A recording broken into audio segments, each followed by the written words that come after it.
Hi everyone, welcome back to Unpopular Opinion. I'm Alberto and today we're gonna talk about many different things, but first a little disclaimer. Please don't try to foresee what I'm gonna say, don't misunderstand my words. This is a video against nobody, okay? This is just an analysis of what is happening right now in the world, but referring to an interview that was released in the 2017 by the Austria president Alexander van der Bellen, that we're gonna study some charts, an article and so on. So let's start with the first part, that is this interview of the 2017 of the now former, I think, president of Austria, Alexander van der Bellen, that made this statement that I will make you listen to it and then we're gonna comment it together.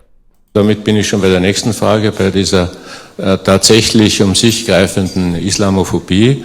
Wird noch der Tag kommen, wo wir alle Frauen bitten müssen, ein Kopftuch zu tragen?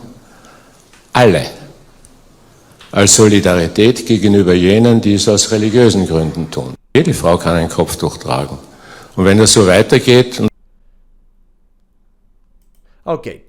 Basically, what he's saying that since there is a hatred against the people of this religion, at some point maybe we should ask all the women of their nation, in this case, to wear the headscarf, the hijab, depends how you want to call it, you know, as an act of solidarity towards the women that do that for their religion. Okay. First, the most important I want to say, because sometimes when we are talking about ideology, we forget this, but it's something important for me. The religious reason of why many women are sometimes forced, in many countries they are forced to wear the hijab, sometimes cannot reflect the values, the values of some civilizations like the Europe, America and so on.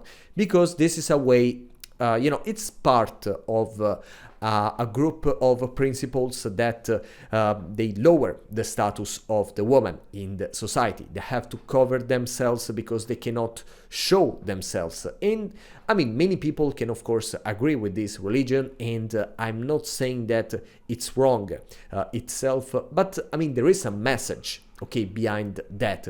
It's not just a way of expressing, a way of you know, of you respecting your own religion, but it's something that can be against our culture, where the women are supposed to be free to do whatever they want. The second problem is that it's true, okay, there is a hatred against this religion that is spreading, is widespreading all around Europe, but we are not like questioning the reasons of why it's happening. So I want to show you now a chart of those years where this interview, when this interview was released, of the amount of the Muslim population in Europe. And as you can see, Austria, for example, had half a million of people from that religion, okay? And consider that at that time probably Austria was around 9 million of people, so we're talking about 1/20 of the population. That is not that much. I mean, it can be more, and now it's more. I think that these numbers that you can see right now they're probably the double, okay? I can tell you for Italy, yeah, it's probably the double, and this is apparently, I mean, it's around 10 years ago. So the population of this religion is spreading. That it's not something bad, okay? Don't write in the comments, oh, you're saying, no, it's not something bad.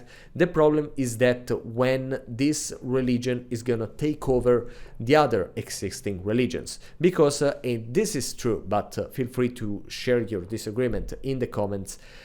It's also, I mean, it's true for me that while other religions are doing a step back, this religion in particular is doing a step forward, okay? Is absorbing part of the culture and so on. There are no Catholic going in some countries, some Muslim countries, to ask for them to respect their rights, their religious rights.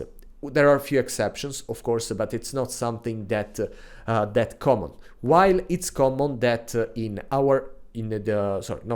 the European and American countries, instead, even if they are traditionally Catholic countries, there are people that, people from that religion that are taking over. They are sometimes imposing their religion traditions over them. And this is something that, of course, a part of the European community, for example, is accepting, is promoting. And this is nice because, of course, you are fostering the integration, the inclusiveness. So it's great. But my problem is that when these religions can reach the point where they are more than the people of the traditional religion of that country.